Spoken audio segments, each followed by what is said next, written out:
the visuals, I'll just reset myself again and see what the problem there is, because it wasn't dark just now.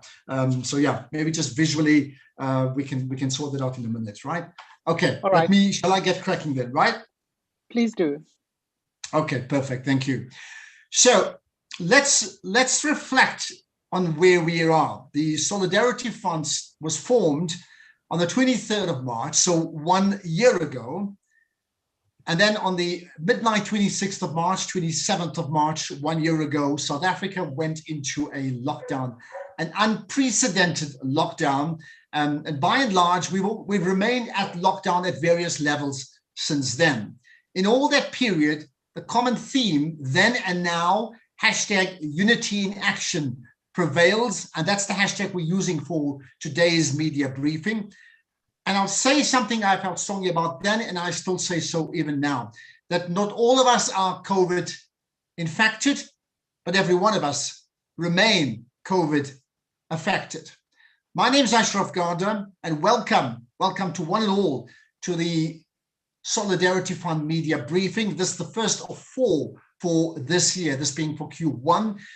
In particular, a welcome to members of the Solidarity Fund board, as well as members of the executive and members of the media as well, who we know plays a fundamental role in amplifying the communication messaging that comes out of today's briefing, and plays a very important role, necessary role, being the watchdog as well on behalf of the people in asking some very important questions. In doing so, we have a very short program. It's just about an hour or so. We're going to keep it very, very tight, and we've started a few minutes late, so my apology for that. But in particular, I'd just like to draw attention to some significant members of the panel. Gloria Sarobi, the Solidarity Fund chairperson. Just a welcome to her, to Thandi Nzimande, the CEO of the Solidarity Fund. Nicola Golombek, the head of disbursements and deployment.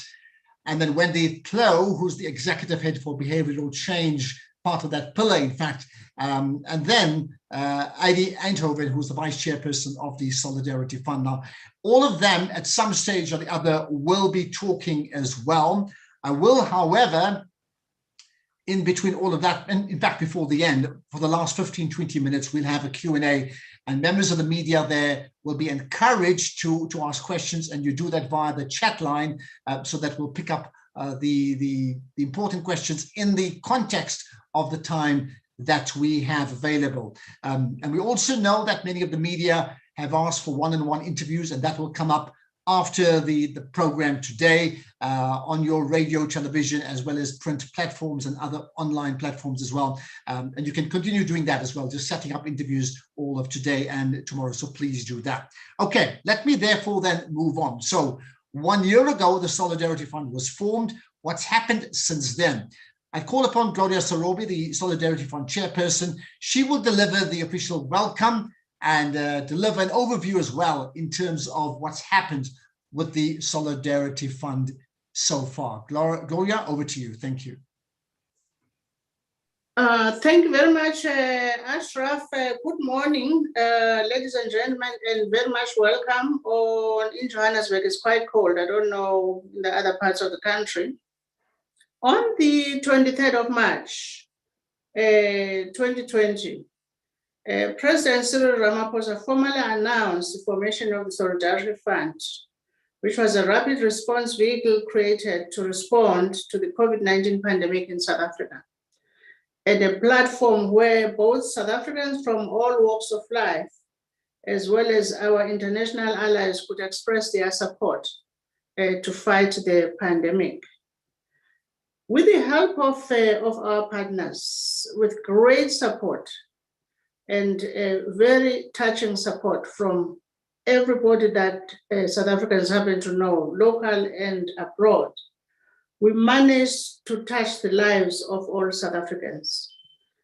The diversity of the board and of the executive team was such that we could respond to South Africans in all of their diversity.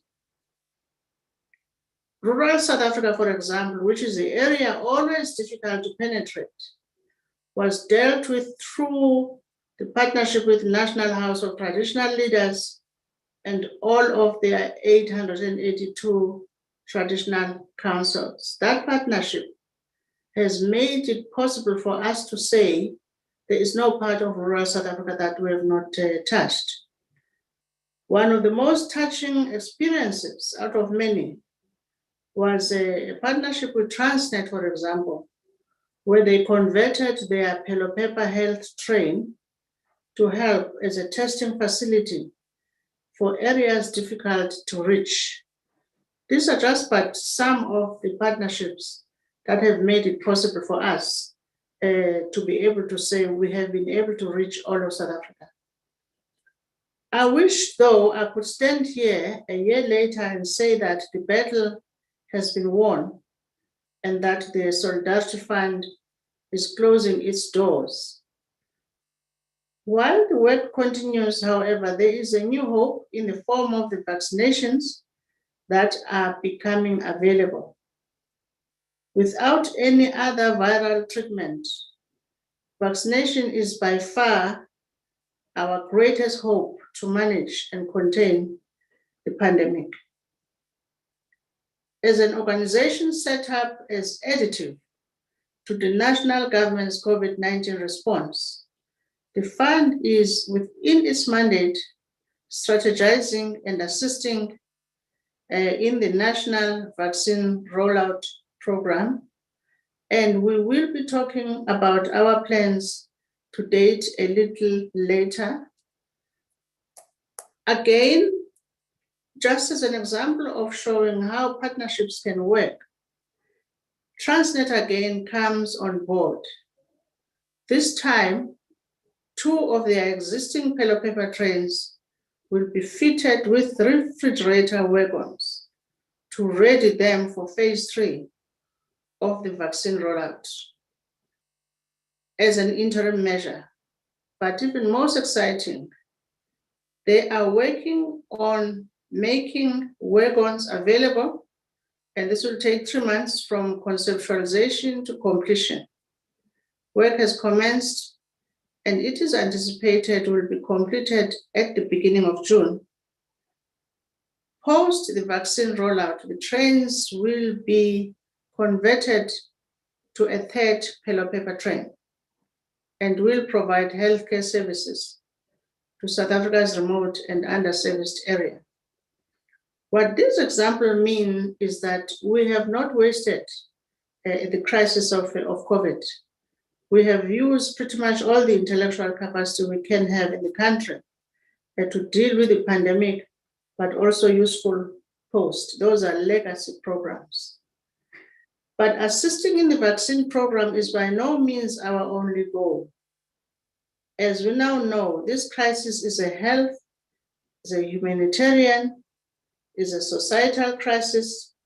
And today we are updating you on the work and impact we have been able to deliver in the first quarter of 2021, as well as giving you line of sight of our role going forward.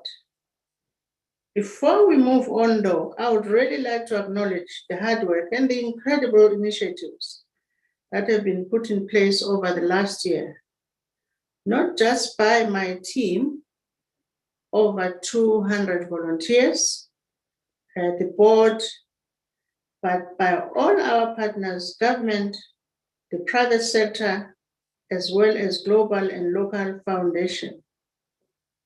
It has been inspiring to watch solidarity in action. This is a crisis, the scale of which none of us could have prepared us for. It has no reference to any part of the world. Everybody is new in this game. It is only through unified, coordinated, and rapid action that we have any hope of defeating it. I thank you very much for joining us today. And our CEO, Tanji, will take us through the whole program. Thank you very much. Thank you so much for that, the chairperson, Gloria Sorobe. Thank you for that. Lots of thoughts. I'm sure questions will come up based on that just now. I also wish to just acknowledge as part of the key leadership of the Solidarity Fund, Dr. Gugu Ngubane, who's the co-lead of the health pillar. So just acknowledging you up front as well. Thank you for that. Let's move on then to Thandi Nzimande, who's the CEO of the Solidarity Fund, and she will deliver the keynote, looking at the impact in terms of Q1 now for this year, particularly the timelines going forward, and then this all-important fund support for the all-important vaccine rollout program. Over to you, Thandi. Thank you, Ashraf. Good morning, everybody. Sure. When I joined the Solidarity Fund in November last year, I knew that I was joining a group of people who had forged their relationship in fire. The Solidarity Fund was started with a sense of urgency and an unwavering commitment to make a real impact. And that is how it has continued to work throughout the past 12 months. The journey of the Solidarity Fund has been one of common purpose and unity, challenges, humility, pride, and hope. As a team, we constantly push each other's boundaries in our quest for excellence. And while we have all been working under extreme conditions, we are bolstered by the unity and focus of those that we work side by side with. The Solidarity Fund's strength, as Gloria said, is not only found in the more than 200 volunteers who at different times have given their time, skill, and expertise to help the Solidarity Fund achieve its mission. It also lies in the network of stakeholders and partnerships that have been formed with government, the private sector, foundations, and individuals. The job that needs to be done in South Africa in managing the health crisis, as well as the economic fallout, needs a national effort with all sectors involved and working together to ensure a unified and coordinated response. It is gratifying, really, to see how this is happening. No egos, no politics, just a mutual understanding of what needs to get done. As we head into the second year of the pandemic, I am comforted by the fact that we are a tight-knit team that works together seamlessly, having learned from our successes, excuse me, and our failures, and ready to apply these learnings to new challenges. To date, funds amounting to 3.22 billion have been pledged from the private sector, political parties, foundations, international partners, and notably a large number of individuals. To date, 2.76 billion has been allocated across our three pillars of health, humanitarian relief, and behavioral change. 2.18 billion of that has been dispersed. Donations continue to come in from a variety of donors, with donations received having grown by 146 million in the last 6 months. This was largely attributed to the UK donation of 81 million. We do anticipate that we will continue seeing approximately 1 million monthly into the account. This will be over and above our current targeted fundraising drive in support of the national vaccine rollout. When the pandemic first began, the urgency of augmenting the national health system and getting it equipped to handle the influx of patients required that our health pillar was a primary focus. Over the last year, we have created substantial impact in our response to the national effort. If we look, we have strengthened the health capacity, the health system capacity to respond to the unprecedented demand for emergency, high and intensive care, as well as ventilation support. We donated critically needed resources and equipment such as PPE, essential medical equipment, and ventilators. As regards testing capacity, both in terms of access and coverage, that was also strengthened by funding additional testing kits for the NHLS. Through the ICPA, we improved testing access and reach to uninsured healthcare workers. and provided opportunities also for strengthening capacity for testing at academic labs under the auspices of the SAMRC, including at Univen, Sefako Makato, and other universities. We also invested in local innovation and production, which resulted in CSIR and SAFE-P, manufacturing CPAPs, which prior to that were imported. The benefits of all these actions will have a long-lasting impact in the health system. The Solidarity Fund has significantly bolstered a system that was already under pressure even before the pandemic. At the same time, and more so after the first wave subsided, the fund focused on the humanitarian and behavioral change initiatives. On the one hand, to bolster the resources of those in need of relief in respect of both food and gender-based violence, and on the other hand, to promote the long-term behaviors that are still and will remain relevant for the foreseeable future in terms of keeping everybody safe in South Africa. The arrival of COVID-19 vaccines on the global stage has shifted our focus back to health. While continuing work on the other pillars, as an agile organization set up to be additive to government's response to the pandemic, we feel that there is no greater contribution that we can make other than helping to control and significantly reduce the impact of this disease. We have been working closely with the National Department of Health to ascertain where we can contribute to the national vaccine rollout. While it is clear that the NDOH leads this initiative, they understand that this is an unprecedented undertaking and have rallied partners to ensure that the rollout is efficient as fast as possible and reaches all provinces and districts. This has certainly been our focus under our health pillar in the first quarter of 2021. Nicola Galambik will talk in detail about our role in the vaccine program a little later. The virus is an evolving challenge. We are already planning for a third wave as well as other surges. We will focus on continued health system support, a strategic focus on supporting behavior change and non-pharmaceutical interventions. And in the humanitarian pillar, we will focus on completing the projects in food relief and gender-based violence that we started last year. In fact, just about a week ago, on the 18th of March, representatives from the Fund, Provincial Departments of Agriculture, Land Reform and Rural Development, as well as COCTA, the National House of Traditional Leaders, and the UK High Commission paid a visit to the Bojanala district in Rustenburg, Northwest Province. The aim was to engage with the input suppliers and beneficiaries of the Fund's farming input program in the village of Mokwase and assess the effectiveness of this initiative in achieving its stated objectives.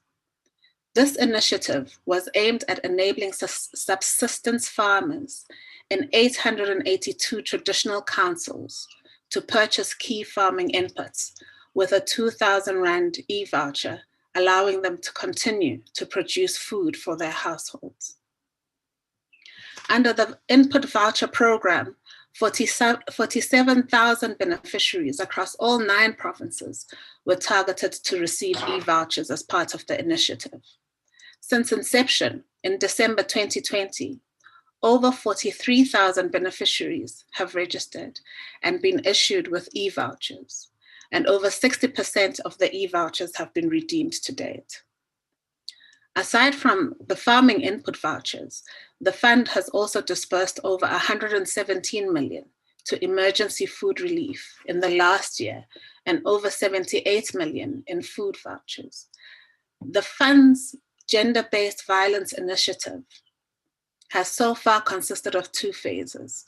Phase 1 was aimed at providing support, funding, and PPE to shelters and institutions that worked in the GBV sector. To meet this need, over 19 million rand was dispersed. Phase 2 is currently underway. In November 2020, the Solidarity Fund put out a call for applications from potential beneficiary organizations active in gender-based violence, who would benefit from a once-off grant from the fund. 321 community-based organizations and 11 systemic organizations were approved to receive funding. The value of the funding is 61 million and almost 10 million, respectively, and will impact approximately 4 million individuals through organizations providing services across the country. Our third pillar is behavioral change. As we head towards Easter and until herd immunity can be achieved, the behaviors we display every day are our greatest defense against the spread of this virus. This message has been core to our behavioral change campaigns over the last year. The next phase of our behavioral change campaign comes off the back of a second wave that was more severe than expected, with higher levels of infections, illnesses, and deaths. As Ashraf said, we were all in one way or another affected if we're not infected. We are all bracing ourselves now for a third wave. While the national psyche, understandably, may be one of hopelessness, sadness, and despair, the National Vaccine Rollout Program brings hope and excitement that a more normalized way of living is on the horizon. There is a window of opportunity for us to rebuild solidarity, reinforce preventative behaviors, and prepare the ground for vaccine uptake. While the virus and the pandemic continues to evolve, the Solidarity Fund will do the same, staying true to its nature as a rapid response vehicle and acting relevantly, quickly, and with agility as opportunities to assist that fall under our mandate are identified. 1 year. A lot of damage can be done in that time, but so can a lot of good. For my part, I am proud to be part of the solution. Every South African has a role to play.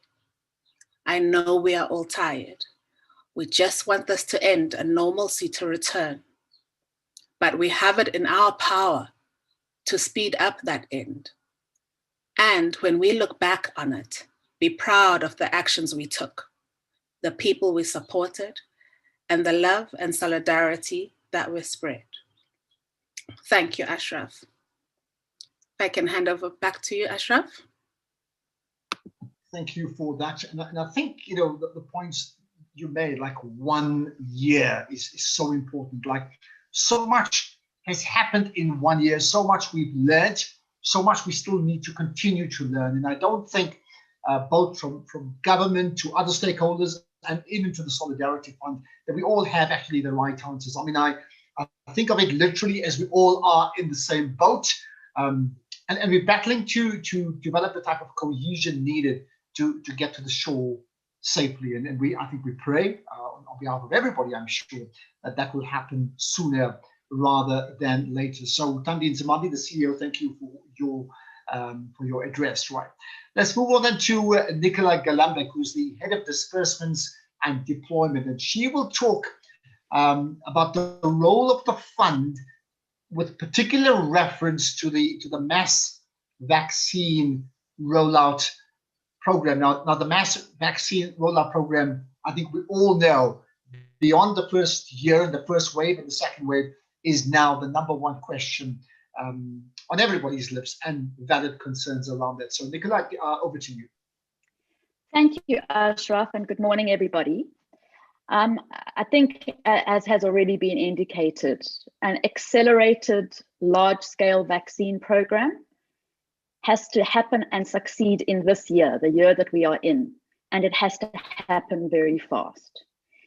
It's essential to saving lives. It's essential to our economic recovery. So at the Solidarity Fund, we believe that it's only through the full involvement of all social partners, from government to the private sector to civil society organizations, acting together, that we will be able to implement a successful rollout. Which is why building solidarity and national support around the national vaccine program is a core goal of the fund. From the beginning of the COVID breakout, as has already been indicated, governments, scientists, and the global medical fraternity knew that the creation of an effective vaccine was the world's best hope of controlling the pandemic. They also knew that aside from the challenges of developing a vaccine at accelerated pace, it's the distribution and administering of a vaccine poses a huge set of challenges on its own. And make no mistake, this is a mammoth task. Never before have governments been required to administer vaccines to whole populations with such urgency. This is unprecedented. The National Vaccine Program is led by the Department of Health, who are spearheading the vaccine procurement and the delivery process for the country. Our role at the fund is to support and augment the national effort. We are actively engaging with the joint working groups between business, government, and other social partners to determine ways to support the rollout plan for the country that leverages the capabilities and goodwill of all stakeholders. The Solidarity Fund is set up to be action-orientated, agile, and responsive to changing circumstances. The fund can act quickly to fund as and where it is needed, and as importantly, to act as an enabler, helping to orchestrate and support the partners to work together in a single national effort. Our work on the National Vaccine Program began at the end of last year when we were approached by the National Department of Health to catalyze the country's entry into COVAX with a down payment of 283 million rand. We were then again able to act quickly to respond to supporting the rollout of the J&J vaccine early this year through the South African Medical Research Council. That helped kickstart the vaccination of health workers ahead of a potential third wave and winter. In addition, we are in advanced discussions to fund additional technical capacity support to the Department of Health for implementation at national, provincial, district, and sub-district level. And I will go into more detail on each of those. But just to clarify that while we stand ready to help in any possible way as the Solidarity Fund, there are certain areas that will remain the sole domain of the National Department of Health as the lead of the program in the country. So the Solidarity Fund will not get involved, for example, in vaccine allocation decisions, nor the selection of vaccines or manufacturers for the country. We will also not directly select logistics or goods suppliers that are needed. But wherever our funding is involved, we will follow the Solidarity Fund's rigorous process of vetting suppliers that are appointed by the NDOH or by others. As the vaccine program heads towards the next critical phase, there are pivotal roles that the Solidarity Fund can and will play. We are aware that there are additional requirements that will be needed to augment implementation. Whether this is assistance with communication with the public, the expansion and establishment of vaccine delivery sites, or additional human resources and cold chain requirements. As the requirements emerge, we will be guided by the needs and requests from the Department of Health.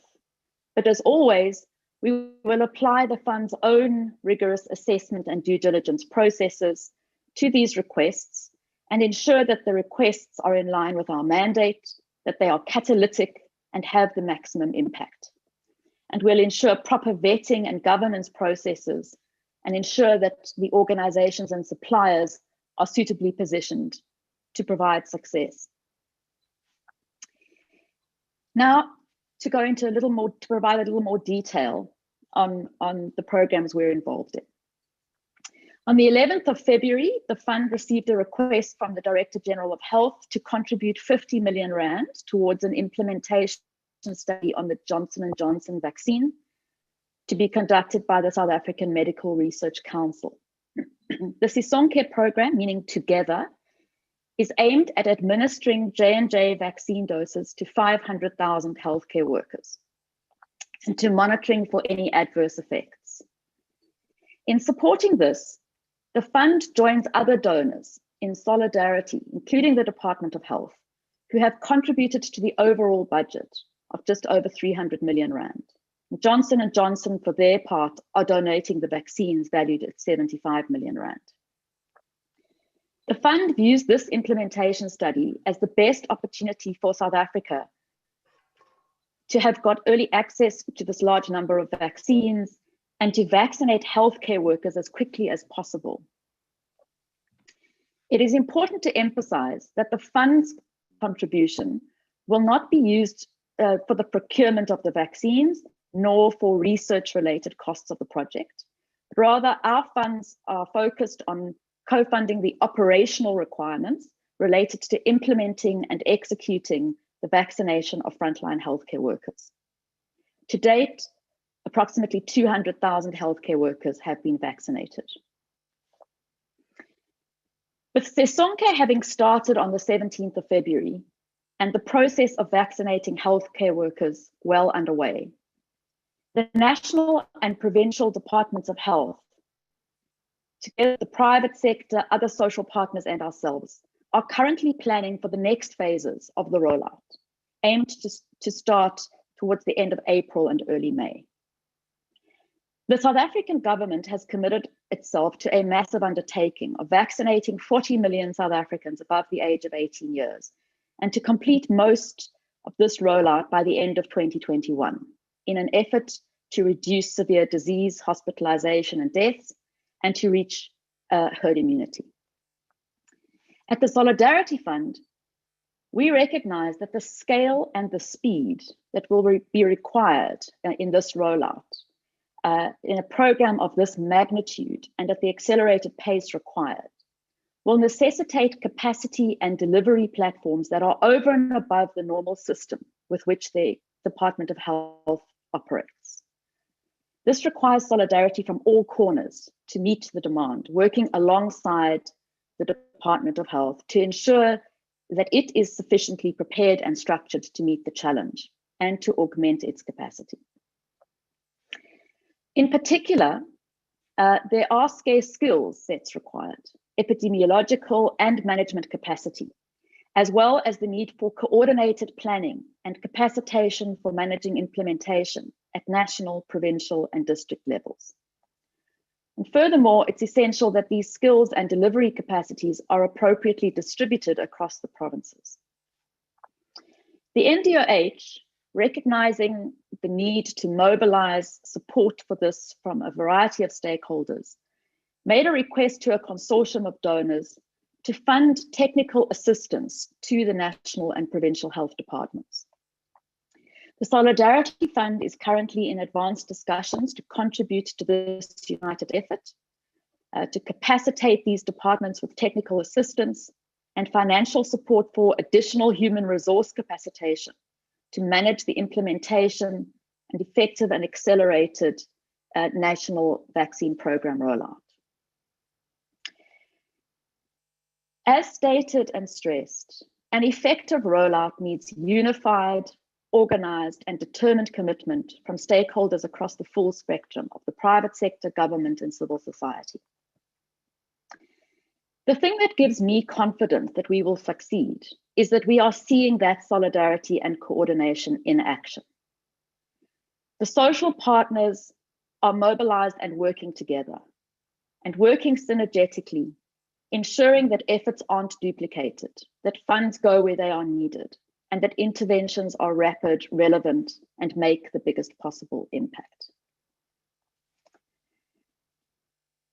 As was mentioned earlier, in addition to our focus on the vaccine program implementation, the fund continues to prioritize public communication and preventative behaviors. And I will now hand over to my colleague, Wendy Claw, to talk further on the fund's support in terms of vaccine communications, promoting vaccine take-up among South Africans, and the upcoming communication campaign, which focuses on reinforcing preventative behaviors in the fight against COVID-19. Thank you, Ash. Thanks for that, Nicola. Before Wendy takes over, let me just introduce her or you, Wendy. Wendy is the executive, Wendy Claw is the executive head for behavioral change. That's part of the pillar. So the issues around communications and instigating behavioral change is exactly where she sits, and I think that is critically important. Wendy, over to you. Thanks, Ashraf, and thanks, Nicola. As we head into Easter and winter, the threat of a third COVID wave looms large. Even though the development of a vaccine is a game changer, the preventative behaviors that we have been practicing for the last year still apply, which is why the fund's behavioral change and communication program is as important as it ever was. As the pandemic continues into its second year, it is clear that COVID-19 will be a part of our lives for some time, and the continued need for long-term behavior change is still important as a part of your personal defense system. With that in mind, toward the end of last year, the fund launched a critical, targeted, and extensive national behavioral change communication campaign that rolled out across television, radio, outdoor, print, digital, social media, and influencers. It was really focused on entrenching the three basic behaviors that are essential to stop the spread of the virus: wearing a mask properly to cover your nose and mouth, avoiding large indoor gatherings, opening windows when using public transport, and the practicing of social distancing. The campaign was a resounding success in terms of visibility, reach, and message delivery. In a research study that was conducted by Ask Africa to assess the impact of the campaign, results reflected that 66% of the respondents were aware of the campaign, with 98% understanding the messaging and an incredible 87% claiming to have altered their behavior after having been exposed to the messaging. This last Sunday, we launched our Easter messaging campaign focused on reminding South Africans about the preventative behaviors we should continue to follow at a time typically characterized by increased domestic travel, by gatherings, and by spending time with family and friends. It launched using opinion editorials in national media titles and will add 60 community, regional, and commercial radio stations as of yesterday, while social media will kick off towards the end of this week. After this initial Easter burst, and as we head into winter in early May, a broader campaign to reinforce behaviors will be in full effect across television, radio, digital, and activations, and will include an even more focused door-to-door education campaign. This campaign will be aimed at 5 key areas: inspiring a renewed sense of solidarity and collective efficacy to continue the fight, reinforcing the adherence to preventative behaviors, showing the preventative behaviors as socially acceptable and desirable, providing accurate information to build vaccine knowledge and literacy, and lastly, resourcing and engaging community networks to drive behavior change activity in communities on the ground. In addition to this, and in line with our role as an additive to the national COVID response, we will be providing support to the National Communication Partnership, an initiative that is chaired by the GCIS and which includes representative organizations from business, civil society, and social partners. The support will be used to augment the important work being done by community networks that are in the NCP and communication research to track and measure the effectiveness of communication campaigns broadly. We will also be supporting the establishment of a citizen-facing national central response and call center to support the delivery system, public response, and demand management of the vaccine rollout program. Thanks, Ashraf. Thanks for that, Wendy. I think that issue of behavioral change, one cannot overemphasize it, because we've all been through this. There are moments of lulls where everything's like, okay, it's all going to be sharp, we're done. But this constant need to re-emphasize, adopting this new behavior cannot be overemphasized. So I think the points you make are critically important. Now, we've got about 15 minutes for Q&A now, and I'm sure there will be lots of people from the media who have some very, very important questions to ask. I mean, I can guess what they may be, but it's up to you to ask those questions. And this is how we're going to do it, okay? So we won't put you up on video screen. You need to post those questions now via the chat line, and then between myself and Franco, we'll pick out as much as we can, as quickly as we can, and then direct it to a specific person or the general group. So post the questions now. We've got 15 minutes to do just that. Franco, maybe you can assist me with that. If there's something that's come through already, we can start picking it up right away.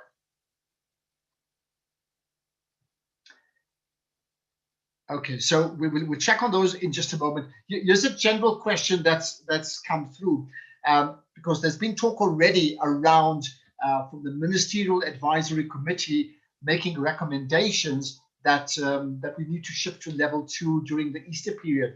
So the question is, like, when it comes to the Easter period, what is the campaign from the Solidarity Fund around a behavior change, but perhaps to also influence the Ministerial Advisory Committee based upon the pronouncements they've already made? Now, I'm going to leave it to a member of the panel to pick up on that.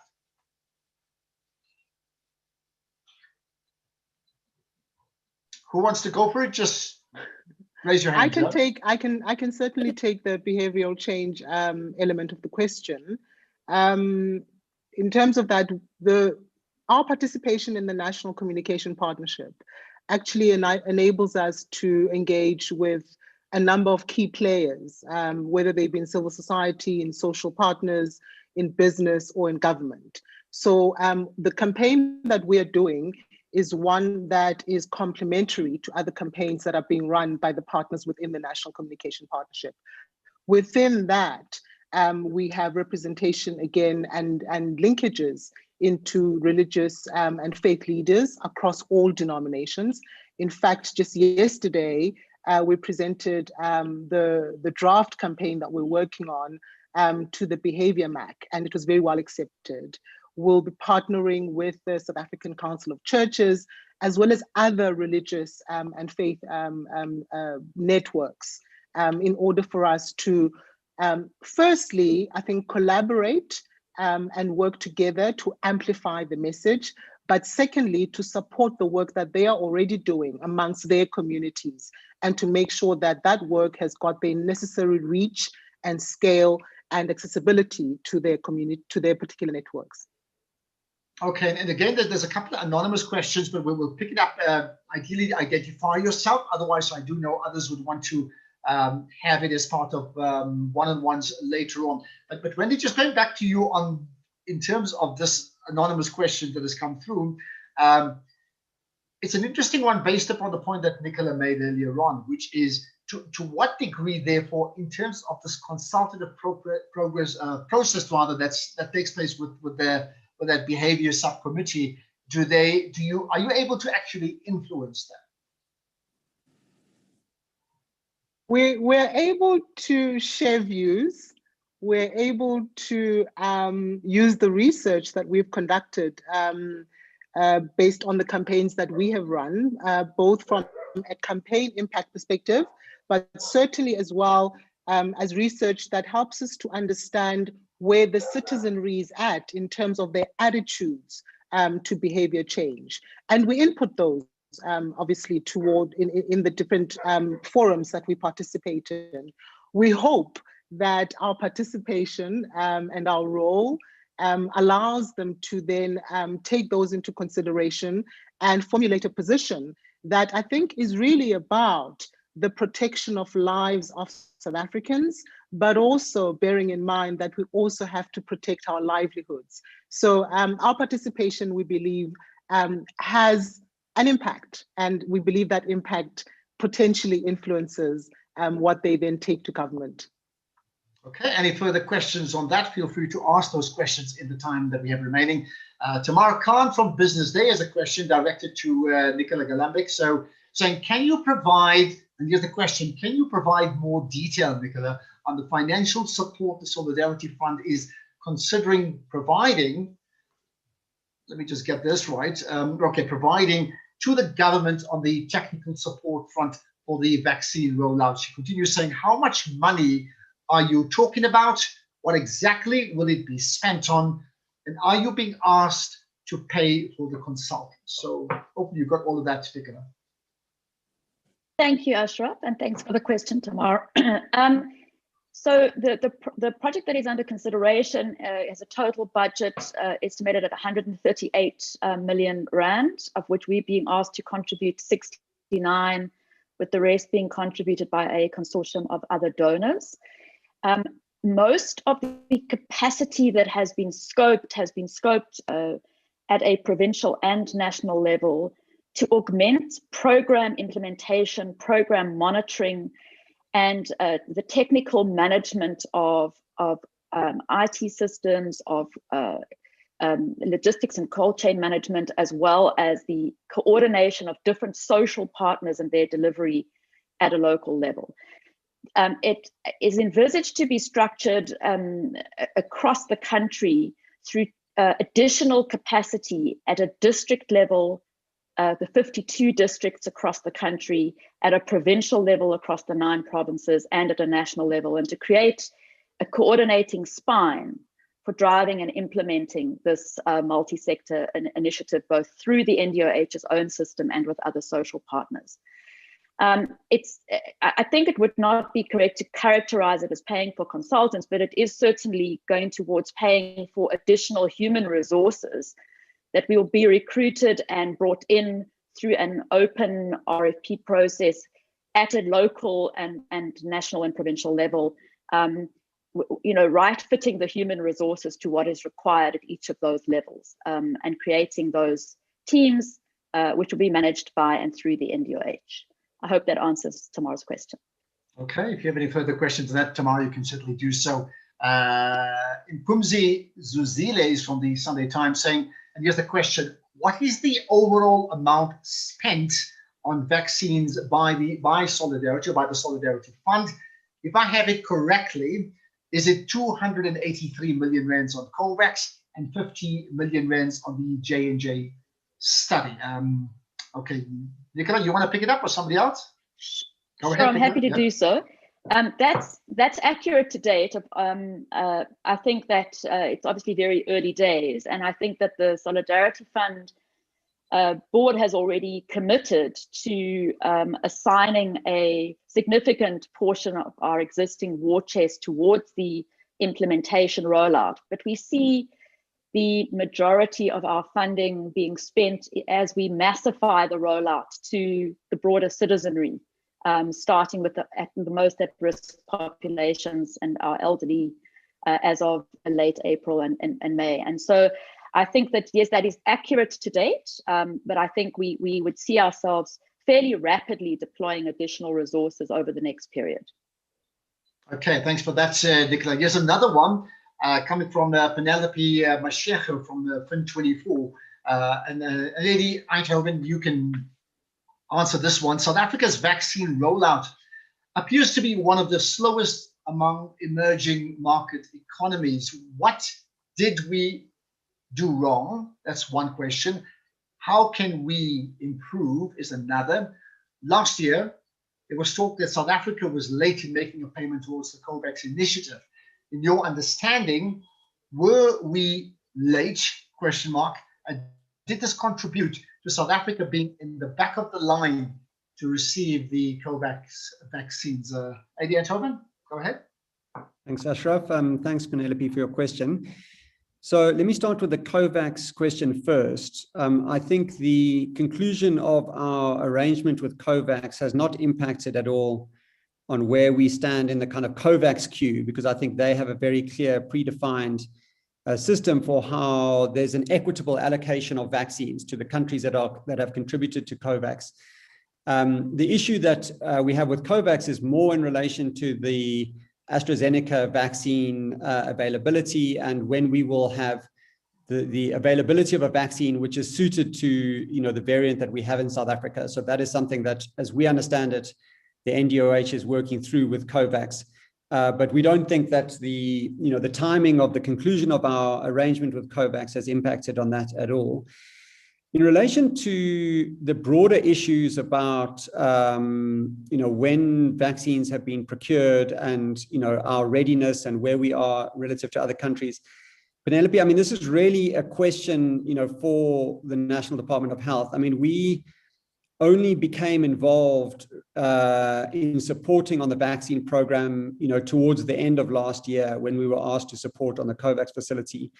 I think, as we've kind of indicated on this call, we have been available and continue to be available to support. And we think that, the bulk of our resources going forward, of our available resources, are going to be supporting the national vaccine program. But I think in relation to, when and how procurement decisions were made or negotiations were entered into, I mean, we haven't been party to any of those discussions or those negotiations. So we're not really in a position to answer that question. Okay. I don't think there's any further questions. I just want to double check if there are. Maybe there's a couple that we have. Okay, if there are no further questions, I'm going to get to Adi to just wrap up, but let me just emphasize this once again, certainly to members of the media, right? I know that there are many one-on-one interviews that will take place today on radio, television, print, online, various platforms. So that will continue as well as tomorrow. So if you need to contact the Office of the Solidarity Fund, specifically Franco and his team, to set up further interviews, you certainly aren't limited to do that. I think the Solidarity Fund, and certainly as part of the briefing that I've been involved with them, have emphasized the absolute need to be transparent and to communicate the messaging effectively, and to be seen to be doing that, and to be seen as serving the country at all times. And that's how the Solidarity Fund was formulated, and that's how it wants to be positioned amongst many other things. And in that light, they're only too willing to wanting to share further information that may not have been asked today. Okay. Adi Antoven is the Vice Chairperson of the Solidarity Fund. You've got the final word. Thanks, Ashraf. I mean, well, let me just quickly comment on that point you make about transparency. I mean, I think there was a valid criticism of the fund, towards the middle of last year, as we were kind of really caught up in the challenge of kind of executing against all of our priorities, that we weren't sharing enough information. I mean, we've really tried hard in the last 6 months to be as open and as transparent as possible. We have over 300 pages of reports on our website detailing where every cent has been spent. I mean, those reports continue to be posted, so we haven't fully accounted for all the money yet, where every single cent has come from. So, we remain absolutely committed to complete transparency in terms of where all the money comes from and where it all goes to, and the impact we have, and the lessons we learn. I mean, we are operating in a highly imperfect environment, and we're doing and seeking to have the biggest impact that we can have under in that context. But there's a lot that we've learned. But I would say that if we look at the last 12 months, I mean, we are very pleased with what we've managed to accomplish, the amount of money we've managed to disperse, the fact that we were not affected by any of the kind of mismanagement or misappropriation of the funds that we saw, during the COVID crisis, that as a board and as an executive team, that we have been responsible to, or accountable to the responsibility that was placed in us by the donors, and that we've exercised the kind of due care and caution, but at the same time kind of had the impact that we sought. I mean, I would just conclude by thanking all of you for for joining us today, and really to say that as we've heard today, we know that the vaccine program is our only kind of sure route to herd immunity that will put us in a position where we're able to kind of control and manage the pandemic. But until then, our most powerful weapon are behavioral interventions, wearing masks, ventilation, hygiene. We've heard about it on this call. And I think as we close today, we should all focus our minds and attention on the fact that the experts in the country are anticipating that the third wave will be triggered by the movement and people and the social events expected to take place over the Easter period. And we know that without preventative behaviors in the coming days and weeks, tens of thousands of lives will be lost in this third wave. And the only thing that stands between us and the horror of the devastating third wave are the behaviors of the people of South Africa. And so I think we would like to conclude this briefing just with a call to action as all of you go out and share what we discussed today. And these are things that you've heard, thousands and thousands of times, but I think, they bear repeating given what's at stake as we move into this really high risk period of the potential trigger events of a third wave. Firstly, to make sure that you and your family and friends keep wearing masks properly, and that means covering your nose and mouth, avoiding large gatherings, particularly large celebratory gatherings during the Easter period.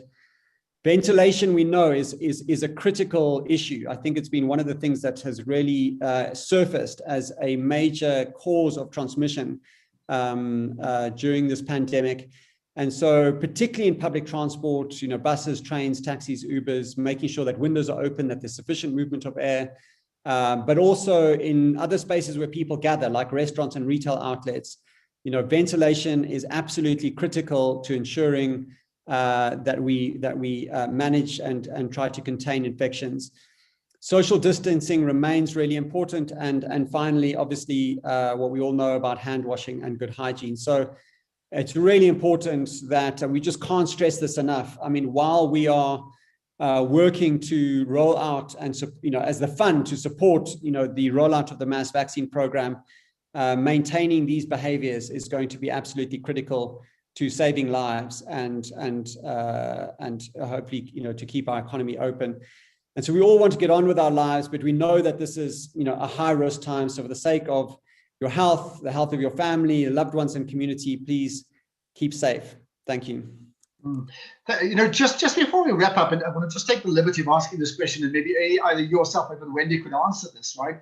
Because it does deal with communication. I mean, I think the wearing the mask, social distancing, keeping safe, I think we all know that, right? What has been very disturbing, and I saw that even again in the last few weeks, is the amount of people who in social gatherings tend to flout the rules. So they start by obviously taking the masks off at restaurants, because that's where you need to take it off.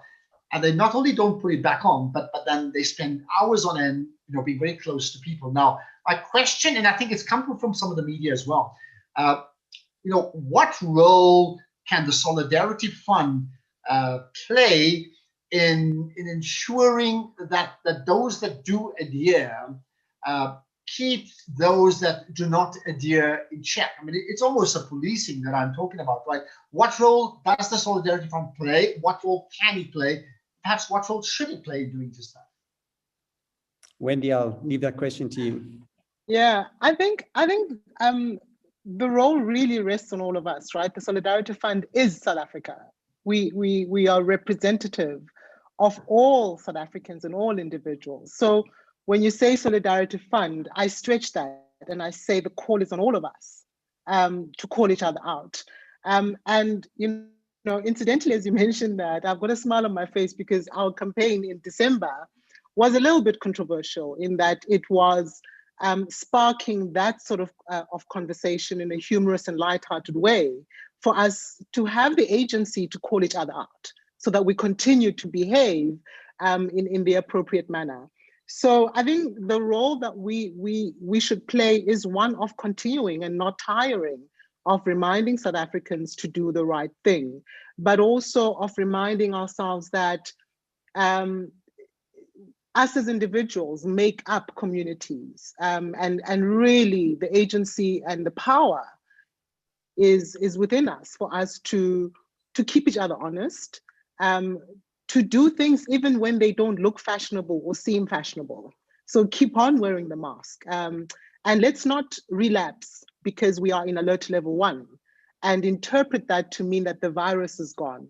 That is just a state of economic activity.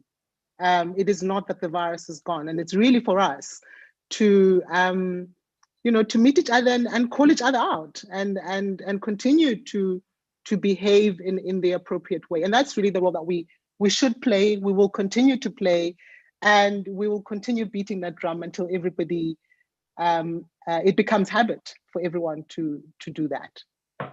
And I'll say yes to that, because I think that is that important. Let's leave it at that. We said we'll go on for an hour. It's just about an hour, just a bit over. In fact, in terms of further media interviews, then the email address you can communicate with is media@solidarityfund.co.za. media@solidarityfund.co.za. That's the one thing. The other one is look out for that hashtag unity in action, and hopefully even from the Solidarity Fund's point of view, I think a lot of communication will take place using that hashtag unity in action, because it says exactly what it does say. Just time for me to thank the delegates, certainly the board from the Solidarity Fund, and the panelists who played an important role up front all throughout this past year, but also in particular in this case here to the media for your role in being present, number one, in understanding your role as this watchdog that needs to ask the questions and then communicate that message effectively to the people, which we know you will do now. So thank you for that. Let me remind you as well, right, that this is the first of 4 for this year. So this is for Q1, and the Solidarity Fund is committed to having 4 briefings, media briefings, so 1 every quarter. So looking out then to seeing you joining us sometime down the line. But in the meantime, don't stop asking the questions and communicating with us from a Solidarity Fund perspective, so that can be communicated back to you and to the people of South Africa. That's the best way to end it. Thank you. Good afternoon. Have a safe Easter. I think it's critically important in the context of what we've just been speaking about, and a safe 2021 up to 2022. Good afternoon and goodbye. Thanks, Ashraf. Thank you. Thank you, Ashraf.